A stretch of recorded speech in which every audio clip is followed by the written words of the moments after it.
What's going on, friends? My name is John Waldman. I'm a filmmaker based in New York, and today I want to talk about charging as a freelancer.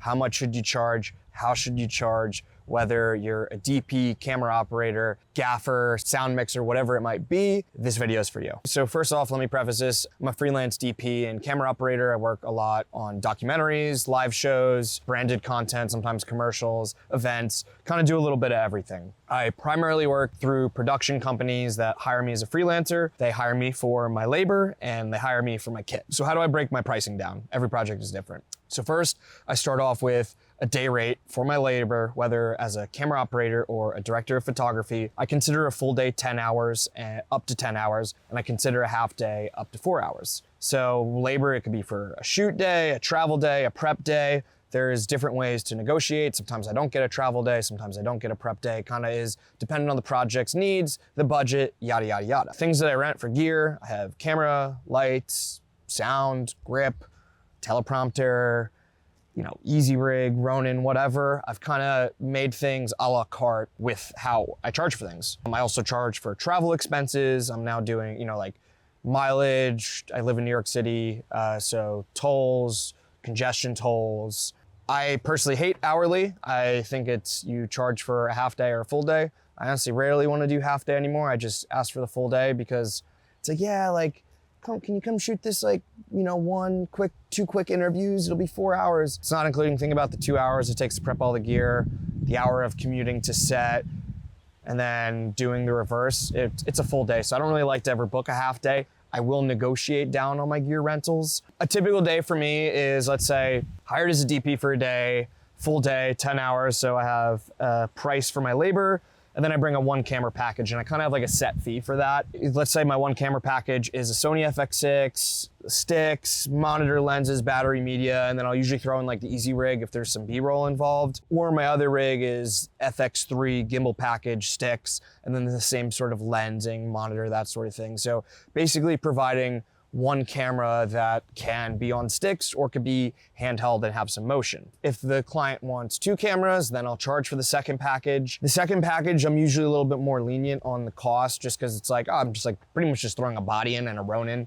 Usually the FX6 is the camera that gets requested the most, which then on that, I just dropped a video about the FX2. Go check that out. I have my thoughts on it as a working DP. I give my honest opinions. And so I have a lighting package. I'm pretty invested in Nanlite.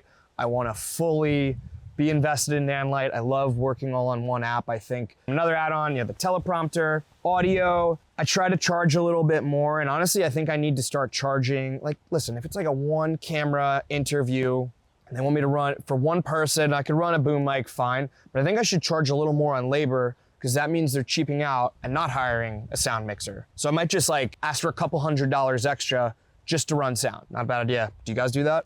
It's also not that big of a deal for me. It just depends. Talked about travel, parking. You could do it a number of different ways. You're always getting parking reimbursed. And if they're being cheap with you, that's BS, because in New York City, you shouldn't be expected to have a car. I do have a car, and I don't think I could do my job without it. There should be at least let's say $200 to $300 easily put aside for a budget just for Ubers. And if I have a car, why should I give you the car for free? You're paying for parking, and now I'm gonna charge for mileage, congestion tolls, regular tolls. If it's a far schlep, I'll give an example. If I'm driving to Atlantic City or Philly, I'm adding $200 to my rate just to drive my car. And I still even feel like a really freaking nice deal. That's basically like a 3-day car rental or 2-day, whatever it might be, if I stay overnight. So I'll kind of give you, let's say I drove to AC and back, that's 130 miles.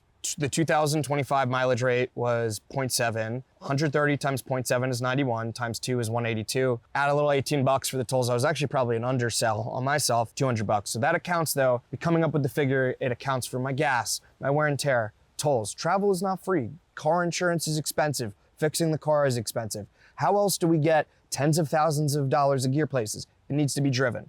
At least at the level at which I do things, I have a lot of gear and I have to bring it. Sometimes I miss some of the days where I could throw stuff in a backpack and just cruise. Those days are over for me. So I'm actually interested, especially if in New York City, do you guys charge mileage, tolls? What do you do? I think I need to set a standard, maybe just a flat fee, anywhere in New York City, $100 plus parking. Let me know what you think about that. And if my producers and directors are watching this, I'm sorry. Look out, guys, I'm coming for you.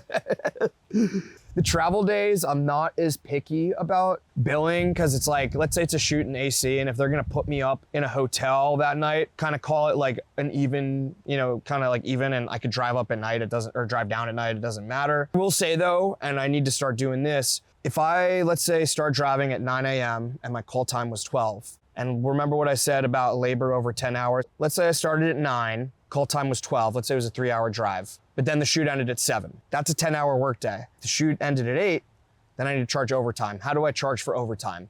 So remember what I said, I had a labor fee. Take that labor fee over 10 hours, times it by 1.5. For hours 10 and 11, and 11 to 12, you get 1.5 times your labor rate. Let's say it's a 12-hour day. 12 hours and beyond, 2 times. So let's say your labor fee, I'll just do some math. Let's say you're getting $800 divided 10. I knew the answer. Okay, it's 80 times 1.5. So you're gonna get 120 an hour after 10 hours for hours 10 through 12. So now is 160. So that's what you'll get for 12 hours and beyond. So, and like, you know, talking back with like travel and prep days, do you need to prep your camera package? Do you have to go and pick up rentals? This is time, and time is money. I actually like, dude, like sometimes when I'm doing like a full loadout with everything, I'm spending at least 2 hours prepping. I almost want to just start charging like a little stipend just for my time. And I might even like start to have like ACs kind of help me out with that. What do you guys charge for a prep rate? What do you guys charge for a travel day? Do you agree with how I charge? Am I doing it right? Am I doing it wrong? Just want to give also a quick plug. I got my, oh, this got dark, but I made, oh, this is like the most jank setup ever. But my little, here, I'll show you this. So this is the Axoon transmitter or receiver right here. Transmitter's on the camera. I'm gonna make a little, maybe a little video about all this cool stuff.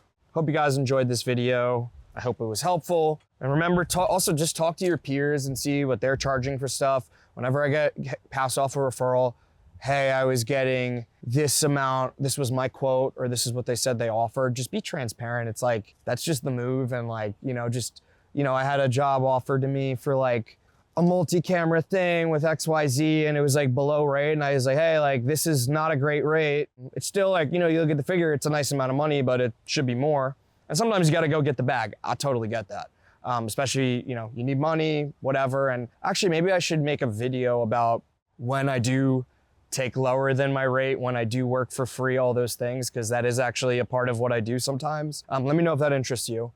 When I have like this company that hits me up, they're like, yeah, we want camera, lights, gimbal, sound for $600 for a full day.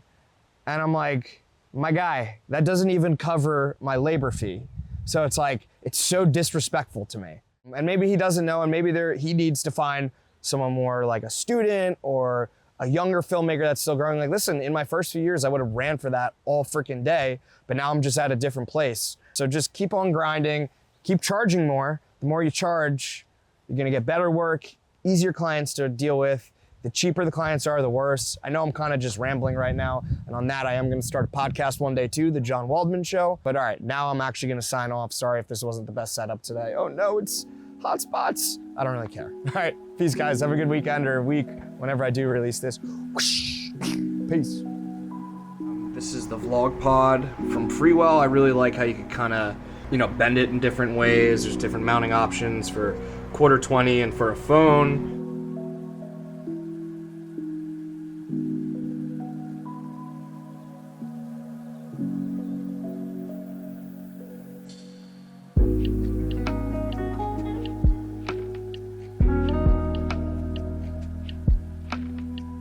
Now, you probably can't see it, but through a big brick house, I'm still getting a feed.